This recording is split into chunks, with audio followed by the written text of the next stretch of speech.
Vamos a leer la palabra. Vamos a escuchar el ambiente espiritual. Gracias, hermano. Gracias por la palabra. Gracias, Dios te bendice, hermano. Aleluya. Bien. Vamos a considerar la palabra de Dios en este día. Siempre Dios tiene un mensaje para cada uno de nosotros, pero en la palabra siempre hay que indagar, siempre hay que buscar y tenemos que esforzarnos en conocer más de esa palabra.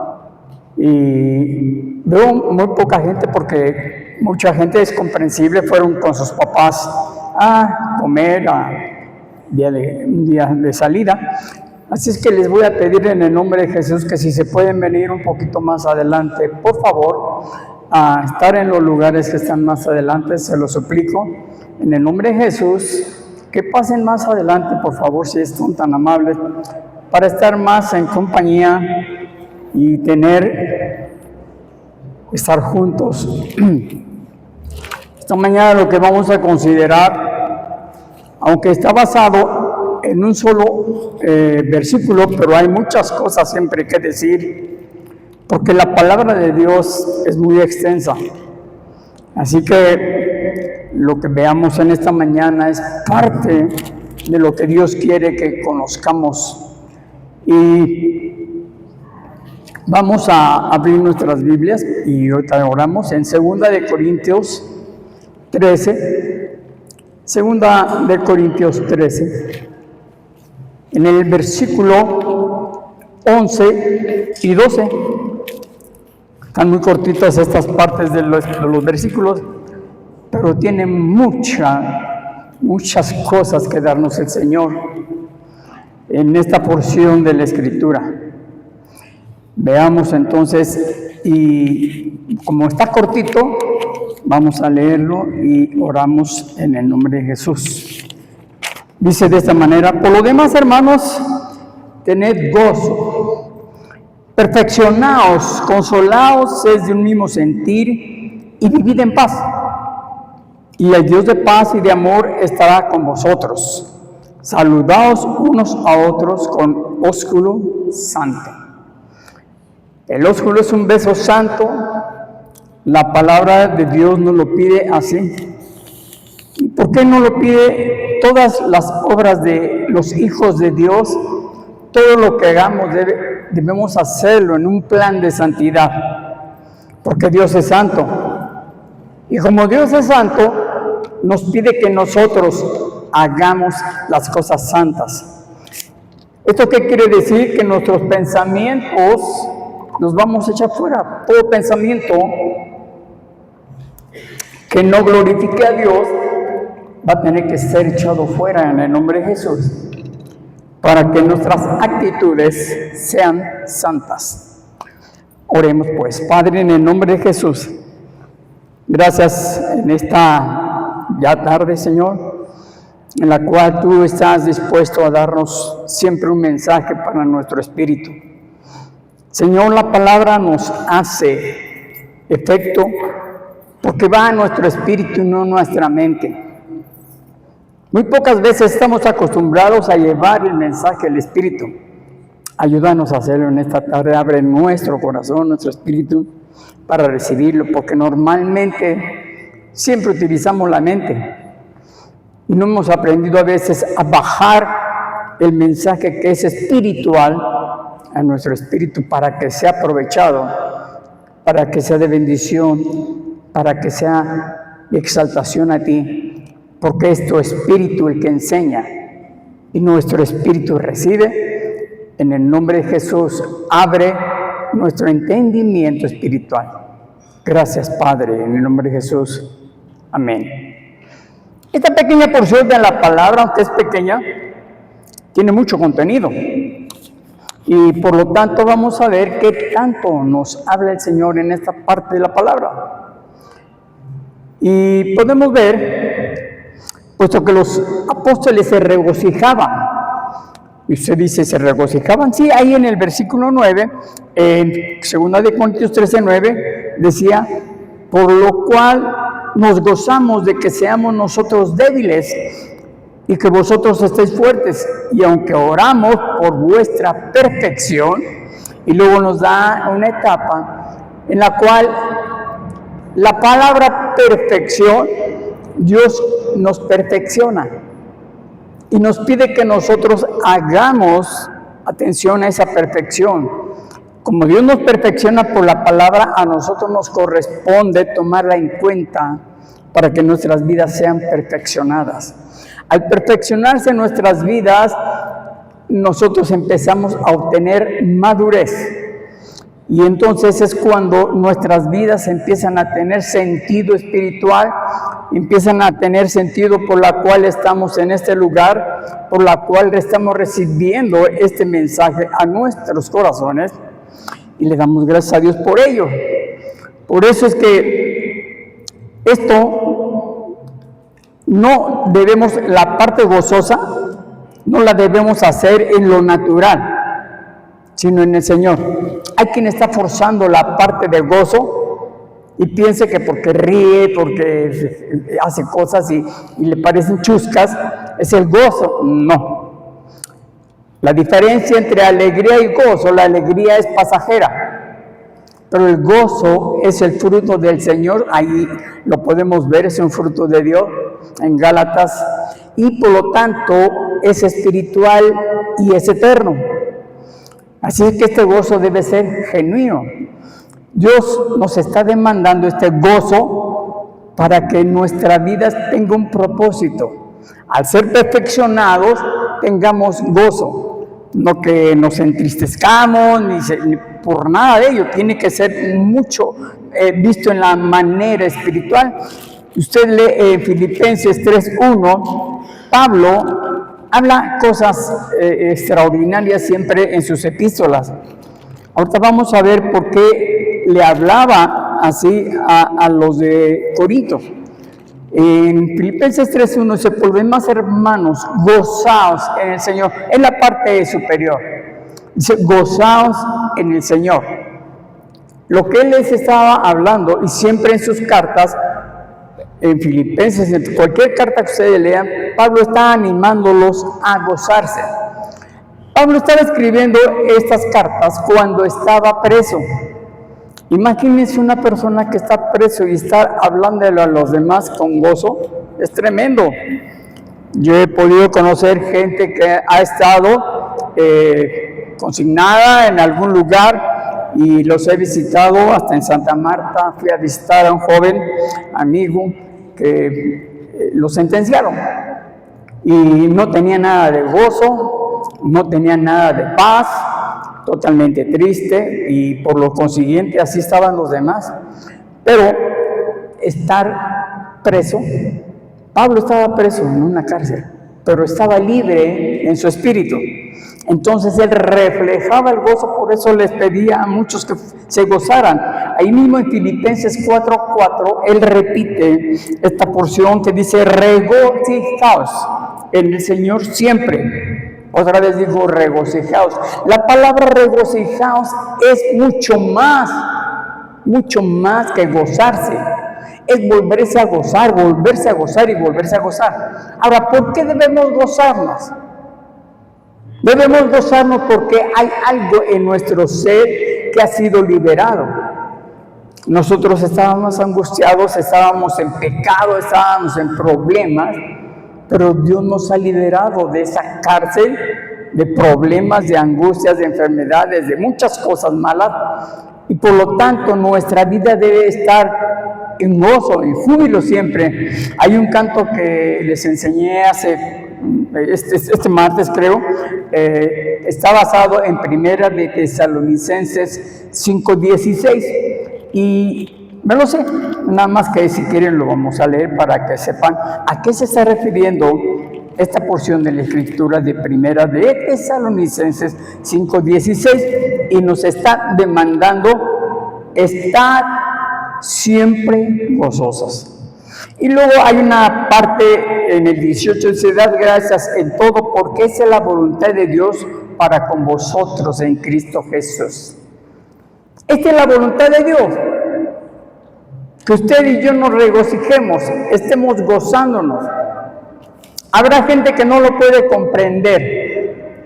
Y no lo puede comprender porque muchas veces podemos estar en angustias, en problemas, en dificultades, siendo ya hijos de Dios.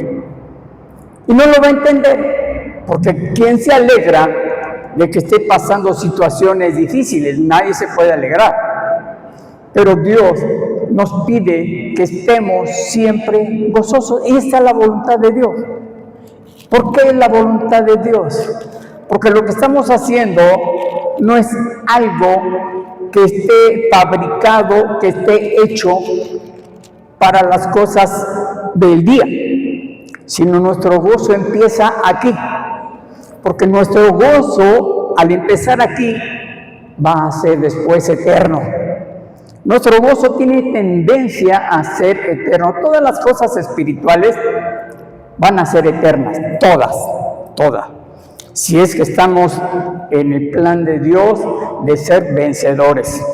Porque esta es la voluntad de Dios. Habrá mucha gente que conozca a Dios, que sepa de Dios, pero no va a tener esta etapa de vencedor. Tal vez sea salvo y después de ser salvo, pero no va a estar en la porción espiritual de gozo, que es cuando el Señor entregue premios, que es cuando Él entregue cosas maravillosas en las bodas del Cordero.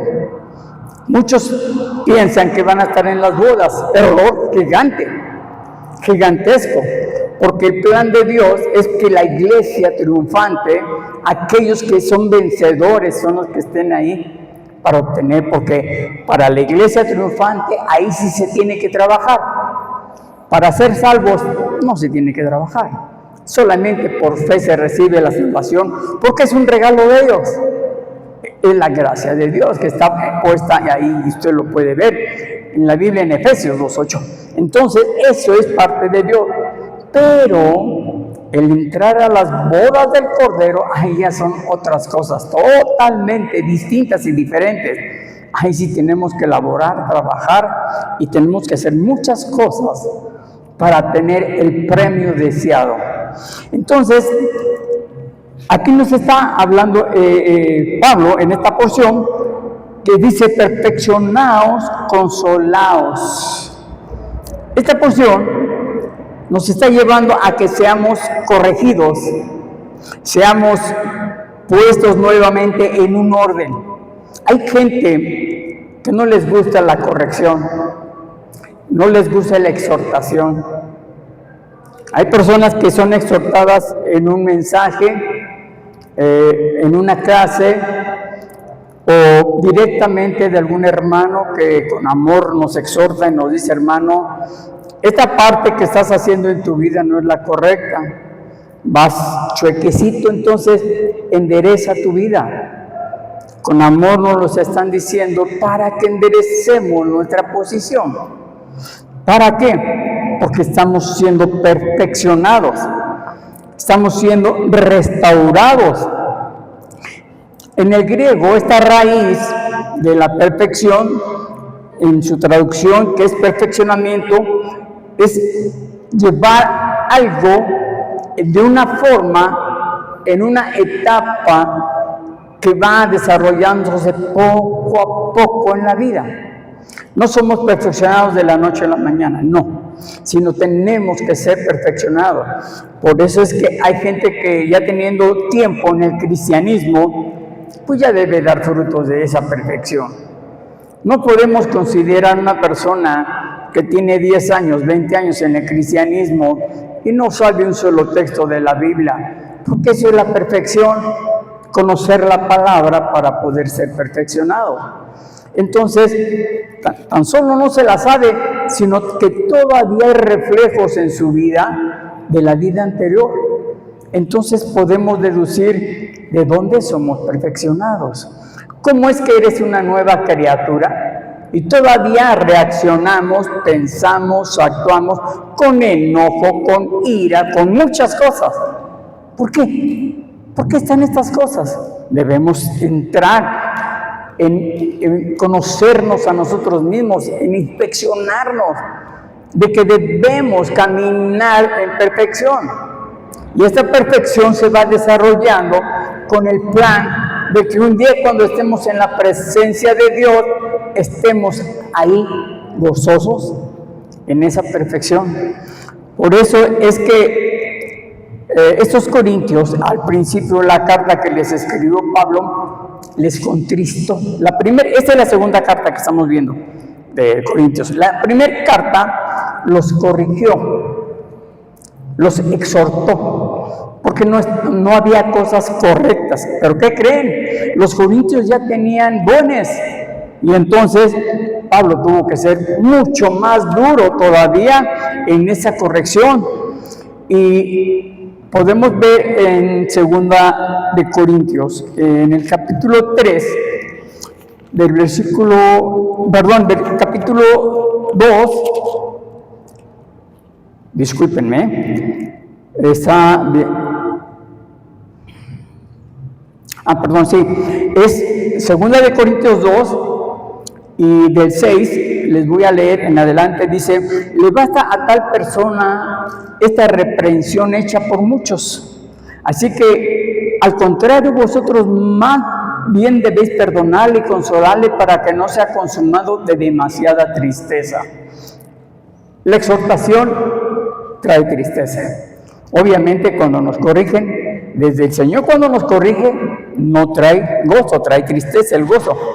Pero esa corrección va encaminada para que nuestra vida espiritual empiece a regocijarse en decir: gracias Señor porque te intereso, porque me estás corrigiendo. Y aquí hay una aplicación para los que son papás. Un papá que no corrige a sus hijos es un papá que no los ama. No, el que no corrige al hijo o a la hija no las ama, porque deja que se hagan lo que quieran. Pues que crezca como quiera, que piense como quiera, que actúe como quiera, que haga lo que quiera. Entonces no es amor, porque vaya creciendo y diga cosas que no son, actúe de la manera más incorrecta, sea grosero, no sé, tantas cosas que puede haber en un crecimiento. Si no hay corrección, entonces no se le ama. La palabra nos indica ahí en Hebreos 12 que Dios al que ama, corrige, exhorta. Hay una parte de la Biblia, en la parte antigua, dice que golpea, maltrata. Entonces, ¿por qué? En Proverbios también nos dice que los padres que corrigen a los hijos de repente les aplican la vara. Y si ya son grandes, les aplican la palabra y les hablan exhortándole: lo que estás haciendo no es correcto. Entonces, los corintios ya se habían desanimado mucho en la primera carta que el apóstol les escribió, pero ahora, en la segunda epístola, él los consuela en una consolación que Dios da. Porque esta carta que estaba preparada, la segunda, desde el capítulo 1, en el versículo 4, dice: el cual nos consuela en todas nuestras tribulaciones, para que podamos también nosotros consolar a los que están en cualquier tribulación por medio de la consolación con que nosotros somos consolados por Dios. La consolación es una parte después de la exhortación. En la primera carta, Pablo los exhorta muy fuerte, muy duro. Ustedes leanla en casa, pero en la segunda viene la consolación. Y aquí nos muestra la palabra cómo debemos caminar ahora en esa consolación. Todo va encaminado para que tú y yo seamos perfeccionados, para que tú y yo entremos en una etapa de madurez. La gente no madura si no es exhortada, si no es dirigida, si no es corregida. Si no corrigen nuestra manera de ser, si no nos corrigen los padres o en la escuela, no nos corrigen, vamos a crecer como se nos pega la gana. Y vamos a pensar que así son las cosas. Padres que no corrigieron a los hijos, cuando estos padres se casan y tienen hijos, no los corrigen. Y dicen, es que así me hicieron. Y en vez de disciplinarme, me dejaban hacer lo que se me antojaba. Y entonces crecen mal. Ahí en 2 de Corintios 7, versículo 8 al 13, vamos a leer lo que dice Pablo. En 2 de Corintios 7, del 8 al 13. Dice, porque aunque os contesté con la carta, no me pesa, aunque entonces lo lamenté, porque veo que aquella carta, aunque por algún tiempo os contristó, ahora me gozo, no porque haya sido contristado, sino porque fuisteis contristados para arrepentimiento, porque habéis sido contristados según Dios, para que ninguna pérdida padecieseis por nuestra parte. Porque la tristeza, que es según Dios, produce arrepentimiento para salvación. De que no hay que arrepentirse, pero la tristeza del mundo produce muerte. Así que la tristeza que trae Dios es para arrepentimiento, pero la que trae el mundo es para muerte. El 11 dice, porque he aquí esto mismo, de que haya sido contristado según Dios, ¿qué solicitud produjo en vosotros? ¿Qué defensa? ¿Qué indignación? ¿Qué temor? ¿Qué ardiente efecto? ¿Qué celo? ¿Y qué vindicación? En todo habéis sido mostrados limpios en el asunto. Así que aunque os escribí, no fue por causa del que cometió el agravio, ni por causa del que lo padeció, sino para que se os hiciese manifiesta nuestra solicitud de que tenemos por vosotros delante de Dios. Por esto hemos sido consolados en vuestra consolación, pero mucho más nos gozamos por el gozo de Tito, que haya sido confortado su espíritu por ustedes. Aquí hay un hombre que es Tito, también consolado. Yo no sé cuántos de ustedes en un momento dado hayan tenido una disciplina de parte de Dios. Y la disciplina que viene de Dios no es muy tranquila, es muy fuerte. Yo he sido disciplinado muchas veces. Pero ahora tengo un gozo porque le doy gracias a Dios que me haya disciplinado. Porque ahora que he comprendido que todo lo que me disciplinó el Señor era para causa de mi bienestar. Me estaba preparando, porque nuestra preparación en esta tierra es para que un día estemos con Él en el reino de los cielos. Si Él no nos corrige, nunca entraremos entonces al reino de los cielos. Cuando yo hablo del reino de los cielos es para la iglesia. Cristo vino y Él anunció al principio y le habló a Juan, que era su primo, y estaban predicando arrepentidos porque el reino de los cielos ha llegado o se ha acercado. Y ese reino de los cielos estaba siendo preparado para la iglesia, únicamente para la iglesia. Así que por eso, cuando usted lee Mateo 5, 6 y 7, lo voy a repetir no sé cuántas veces, aunque usted ya no las lea o nunca las haya leído, no me importa. Pero ahí habla el Señor Jesucristo, ahí empieza a corregir, ahí son mandatos.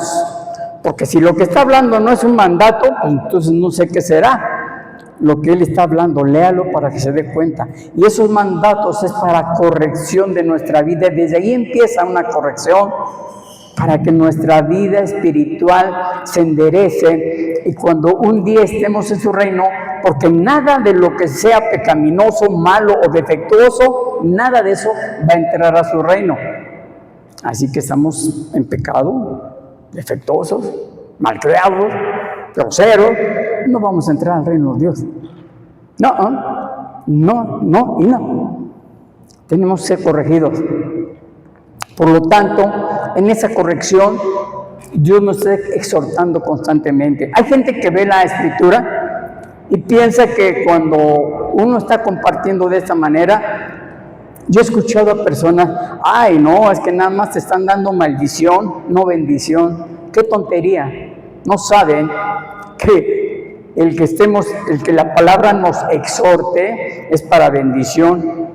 Acabamos de leerlo, hay una tristeza que es para salvación y otra es para muerte. Yo no sé cuál quieran ustedes, yo quiero la de salvación. Por lo tanto, Dios nos está preparando desde esta tierra, por eso Él quiere corregir todas nuestras fallas, para que cuando estemos en su reino, estemos preparados, perfeccionados, tengamos ya un orden en nuestra vida personal espiritual. Esta es la razón por la cual Dios corrige. Esta es por la cual Dios está. Fíjense, si yo le leo desde el principio de Génesis hasta Apocalipsis, el 80% de la Biblia habla de corrección y no de amorcito y de bendición. ¿Es bueno el amor? Por supuesto que es bueno, pero hasta en el amor se corrige. Porque les acabo de decir que Dios al que ama, corrige. Al que no ama, pues lo deja hacer como sea, porque ese todavía no ha nacido de nuevo. Aquel que ya nació de nuevo es el que está corrigiendo, para que esté perfeccionándose para un día estar en su reino. Entonces, la palabra nos dice en Corintios que tengamos un mismo pensamiento. Dice, el Señor está deseando que tú y yo tengamos un pensamiento en la cual no estemos confundidos como estaban los corintios. Los corintios estaban confundidos porque tenían dones, pero no estaban perfeccionados ni corregidos, ni habían sido puestos en orden ni restaurados. Por eso el apóstol los exhorta. En esa exhortación había algo fuerte para ellos. Ahí en 1 Corintios 1:10, si ahorita lo van a poner aquí, usted puede ver, comprobar. Hay una parte en que les voy a leer que mucha gente nos confundimos, pero ahorita les vamos a aclarar algo de lo que habla Corintios. 1 Corintios 1:10 dice: os ruego pues, hermanos, por el nombre de nuestro Señor Jesucristo, que habléis todos una misma cosa y que no hay entre vosotros, y empieza, divisiones, sino que estéis perfectamente unidos en una misma mente y en un mismo parecer. Esa es la causa por la cual Dios nos está corrigiendo. No para que cada quien piense las cosas como crea. La palabra es algo. Yo puedo pensar muchas cosas diferentes, pero la palabra va a corregir mi forma de pensar. Por eso los corintios en ese tiempo tenían que haber sido corregidos. Y acá hay una porción que me gusta mucho, en 1 Corintios 8:1, en la cual voy a decir de qué se trata esto.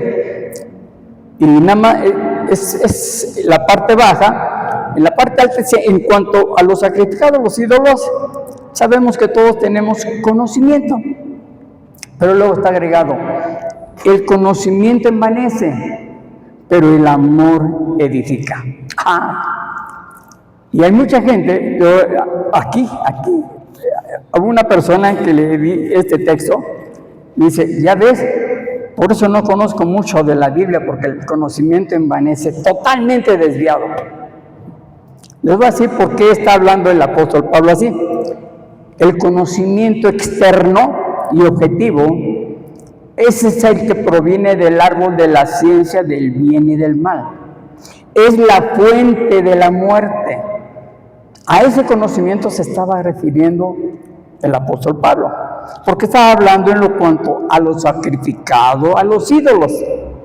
Entonces, ese conocimiento es el que produce muerte. Es el conocimiento. Claramente Dios le dijo al hombre: no comas de ese árbol, porque es el árbol del conocimiento del bien y del mal. Yo les puedo decir y narrar, la ciencia es buena. Claro que es buena para la subsistencia del hombre, pero también es mala. Todo el conocimiento que ha adquirido el hombre, todo se puede desviar, todo, y se ha desviado.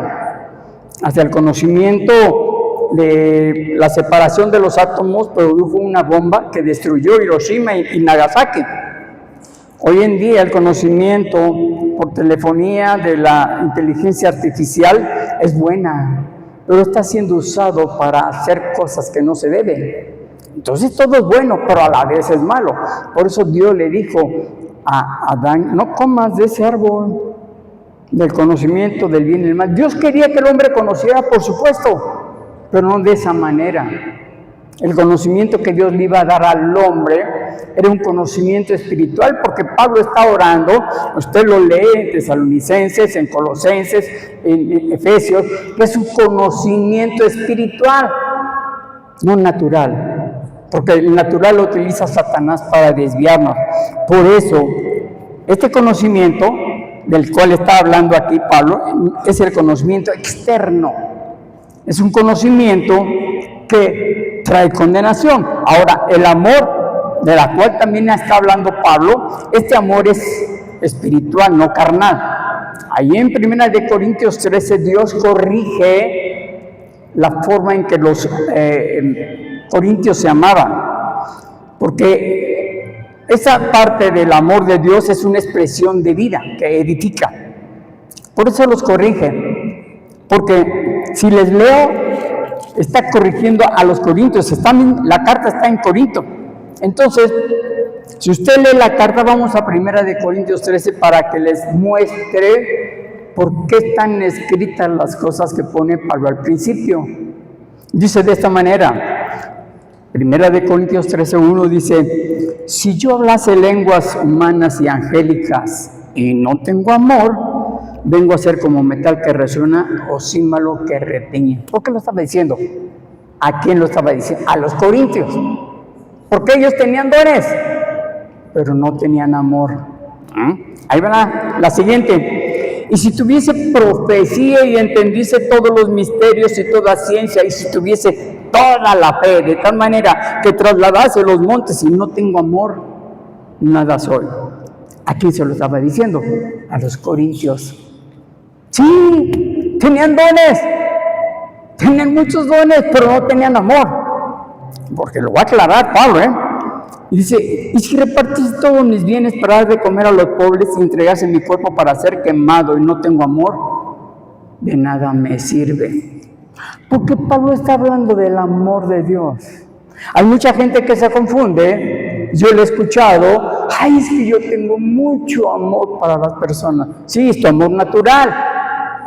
No el amor ágape de Dios, que es espiritual. Porque el amor espiritual está escrito desde el 4 hasta el 7. Porque dice, el amor es sufrido, es benigno, el amor no tiene envidia, el amor no es jactancioso, no se envanece. Y esas personas se jactan, se envanecen de tener un amor tan grandote. Pero el amor de Dios no se envanece, no se jacta, no hace nada indebido. Entonces no busca lo suyo, no se irrita. El amor, fíjense, no guarda rencor. No se goza de la injusticia, mas se goza de la verdad. Todo lo sufre. Ay, qué hermoso este es amor. Todo lo cree, todo lo espera, todo lo soporta. ¿Qué diferencia de amor? El ser humano podemos confundirnos con esa clase de amor. Y creemos que el amor que tengo, que abrazo y te bendigo, puede ser natural, no espiritual. Porque si te estoy abrazando y bendiciendo y luego te das la vuelta, ay, ese hermano, esa hermana es así, así, así. ¿De qué clase de amor estás manifestando? No es un amor carnalote, no es espiritual. En cambio, si te vas y te bendigo y a la gente le digo, mira, ese hermano es un hombre que le gusta orar, le gusta hacer esto, etcétera, etcétera, lo bendigo y no hablo mal de él. ¿Qué diferencia? Ay, hay cosas tan diferentes que tenemos que ver. Así también era el conocimiento de lo que está hablando ahí en Corintios. Porque con este amor amamos a Dios. Este es el amor de Dios basado, usted quiere verlo en primera de Juan 4:16. Quizá 4. Primera de Juan 4:16, sí. Vamos a leer qué dice. que había una de 4:8, pero este es... ya. Dice, y nosotros hemos conocido y creído el amor que Dios tiene para con nosotros. Dios es amor. Y el que permanece amor, permanece en Dios y Dios en él. Dios es amor. Y Él nos ha dado esta clase de amor. Hay un texto que hace muchísimo tiempo quedó en mi corazón, me lo aprendí y siempre he estado ahí. Está en Romanos 5:5. Dice que la esperanza no avergüenza. Sí, porque el amor de Dios ha sido derramado en nuestros corazones por el Espíritu Santo. ¿Qué cosa, no? ¿Qué diferencia hay? El amor de Dios. Uno es mi amor, puedo amar con ese, por supuesto. Pero una cosa es amar con el amor de Dios y otra cosa es amar con mi amor. Entonces, hay mucho que ver. Tiene muchas diferencias. Uno no tiene esa calidad del amor de Dios. Por eso es que nuestra vida debe ser encaminada con un amor perfecto. Y solamente el amor de Dios es perfecto. El amor de Dios edifica. El amor de Dios no daña. Cada uno de nosotros como creyentes debemos ser edificados en el cuerpo de Cristo con esta clase de amor, que es un amor que se va desempeñando en toda la iglesia. Esa es la iglesia. Aquí debemos utilizarlo. Aquí debemos de llevar esa clase de amor. No maldecir, sino bendecir a mis hermanos. No hablar mal de él. No odiarlo. No verlo con mirada de que estás equivocado, estás mal. No hay cosas que son inevitables, pero así son. Entonces, usted y yo podemos actuar en el conocimiento natural, porque el conocimiento espiritual es el que está en la palabra. Su conocimiento natural, qué bueno, usted lo estudió en la universidad, sí, es para que usted desarrolle lo que estudió, empezó y de ahí recibe la economía. Ese está bueno. Que tiene sus deficiencias, por supuesto que las tiene. Entonces, eso es una parte del conocimiento. Pero el conocimiento espiritual tiene otra forma y calidad. Y este nos va a llevar al reino de los cielos. El otro conocimiento jamás nos va a meter al reino de los cielos. Pero jamás. Así que una persona, aunque sea un erudito en la universidad y que tenga unos conocimientos muy altos, cero que ver. Pero cero que ver con las cosas de Dios. ¿Así? Cero. Por eso tenemos que ver las cosas de Dios. No desde el punto de vista que yo creo y pienso. Tengo que verlas desde el punto de vista que Dios cree y piensa. Por eso tengo que estar en una posición espiritual para conocer la palabra. No desde mi perspectiva natural, entenderla. No. Ahí están los errores, por eso se han hecho iglesias, por eso se han hecho divisiones. Cada quien quiere ver la palabra como y la quiere interpretar o entenderla como la palabra misma se interpreta a sí misma, no la interpreto yo. Esos son los errores que tenemos. La palabra se interpreta solita. No tengo que tener, estudios de esto. No, Dios mío. Por eso estamos tan chuecos.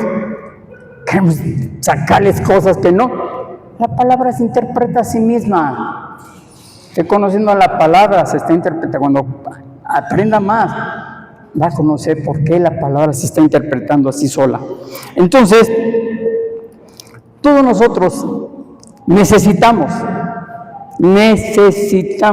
ser llenos de una paz.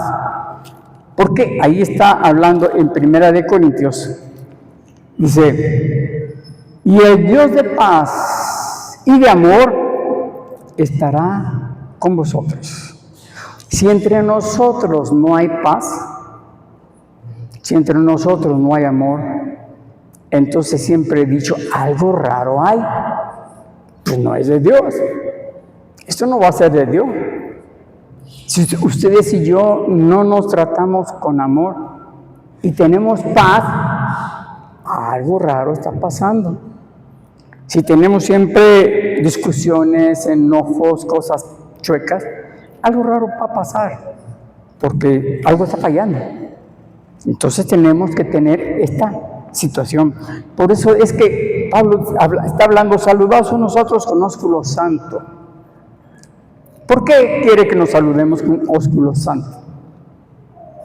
Para que no tengamos saludos hipócritas. Para que yo no les dé la mano y les sonría y por atrás los apuñale. Sino para que mi corazón sea sincero, sea honesto. Para que usted se dé cuenta que yo no trato de pensar mal al darle un beso santo. Esas son las cosas importantes. Porque hay quien se desvía. Entonces no debo desviarme. Debo de tener algo que es en la palabra, una seguridad, un encaminarme. Por eso es que necesitamos ser llenos de esta paz. Ser llenos. Vamos a Romanos 14, 15. Ya estoy casi por terminar. Hay más cosas que decir, pero en este día vamos a terminar. Luego vamos a tener una clase también de enseñanza. Ahí en Romanos 14, 15 nos dice: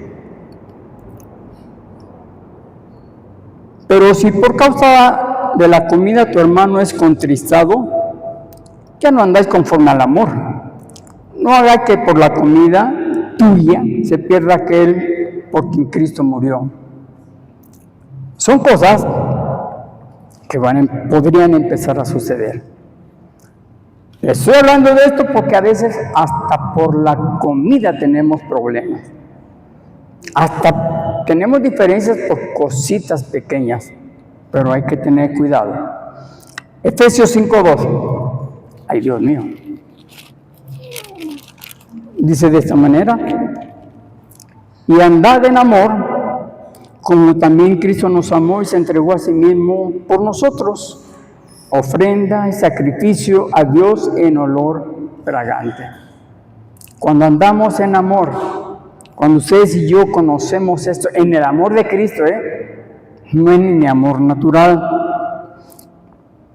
y estamos en amor y somos ofrenda y sacrificio a Dios. ¿Por qué?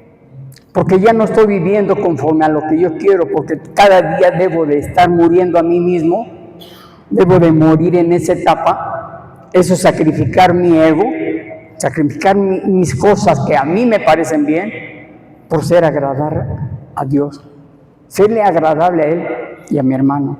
Por eso necesito ser un sacrificio que sea olor fragante a Dios. Y esto lo hago por amor a los hermanos, que es la iglesia, y por amor principalmente a Dios.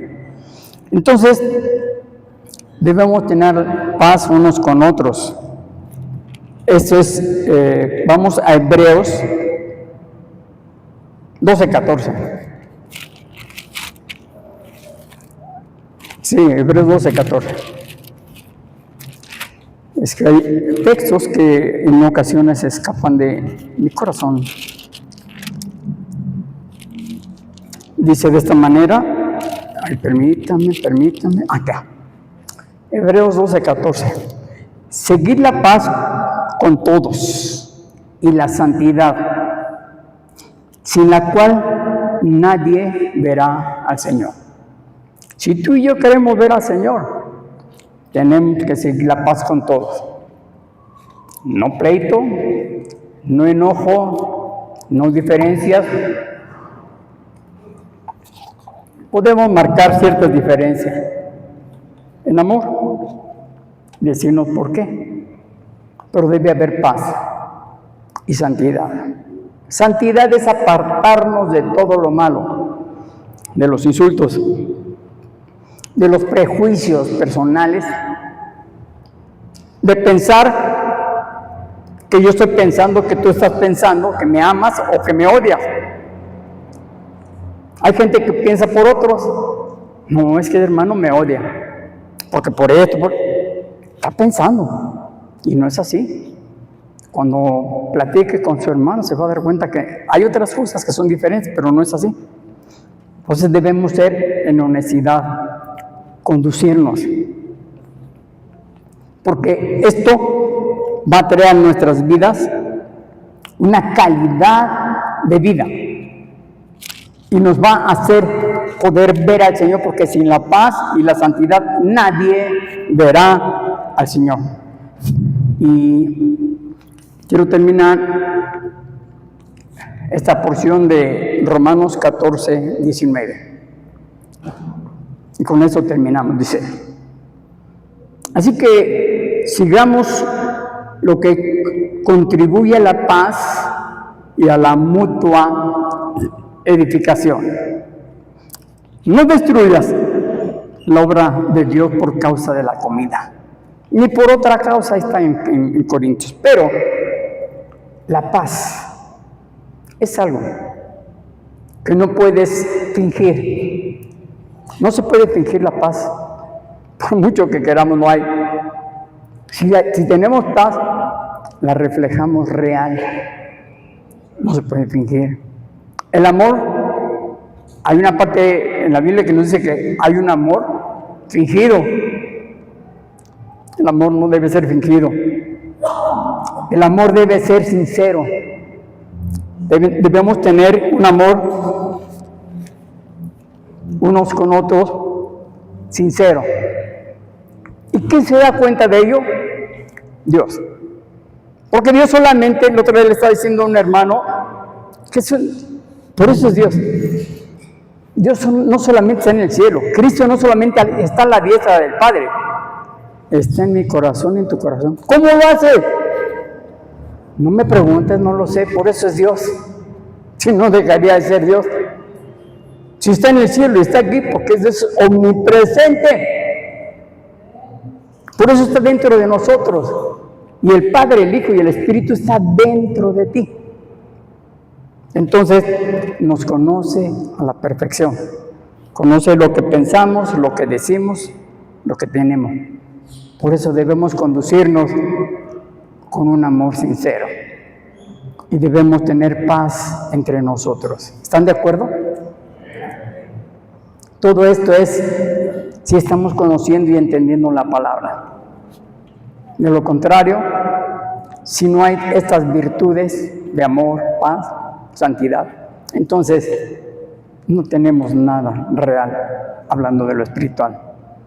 Ustedes y yo, día con día, debemos conducirnos con un amor sincero, hablarnos honestamente, de frente, no con hipocresías, sino con honestidad. Y aunque haya diferencias, mejor declara la diferencia, hermano, no estoy de acuerdo contigo por eso. Y ya aclararemos las situaciones, pero no solamente sacarlas, insultarnos o ni siquiera insultarnos, ya no vernos. Esto es lo que Dios quiere que hagamos poco a poco. Que vayamos limando asperezas hasta que vuelva a estar nuestra amistad en un nivel como le está con Dios. Por eso dice ahí en 1 Juan 1:7, hay algo que si andamos en luz como Él está en luz, tenemos comunión unos con otros. Y la sangre de Cristo nos limpia de todo pecado. Amén. Cierra tus ojos, por favor, comprende esto, entendamos esto, llevemos a cabo esto. Dios quiere que nos conduzcamos en amor y que tengamos paz los unos con los otros. Que nos apartemos en santidad para agradarle a Dios, porque en ello le estamos agradando a Él. Padre, en el nombre de Jesús, sé que en toda mi vida tengo errores, lo reconozco, Señor, no puedo ocultarlos, porque tú conoces mi vida más que nadie. Ayúdame a ser mejor cada día. Ayúdame a tener, Señor, esa condición de amor que tú declaras en 1 Corintios 13. Ayúdame, Señor, a reflejarlo, para que cada día sea a la imagen de Cristo. Porque luego hacemos cosas que no se reflejan. Ayúdame para que pueda tener paz con mis hermanos, armonía con ellos. Gracias, Padre, porque me das siempre una oportunidad. Siempre me estás previniendo para que yo no caiga en cosas vanas y pueda, Señor, estar con un corazón limpio y sincero delante de ti. Te doy gracias. porque te preocupas por mi vida, por eso me hablas de esas maneras. Gracias, Padre. Gracias por tu palabra. Gracias porque día a día me exhortas, me ayudas, me limpias, produces en mí algo bueno. En el nombre de Jesús. Yo bendigo a mis hermanos y mis hermanas, los amo, los bendigo. En el nombre de Jesús te doy gracias por cada uno de ellos, porque han venido con un corazón dispuesto a conocer más de ti. Gracias por todo. En el nombre de Jesús. Amén. Dios les bendiga, les guarde fieles a cada uno de ustedes. Amén.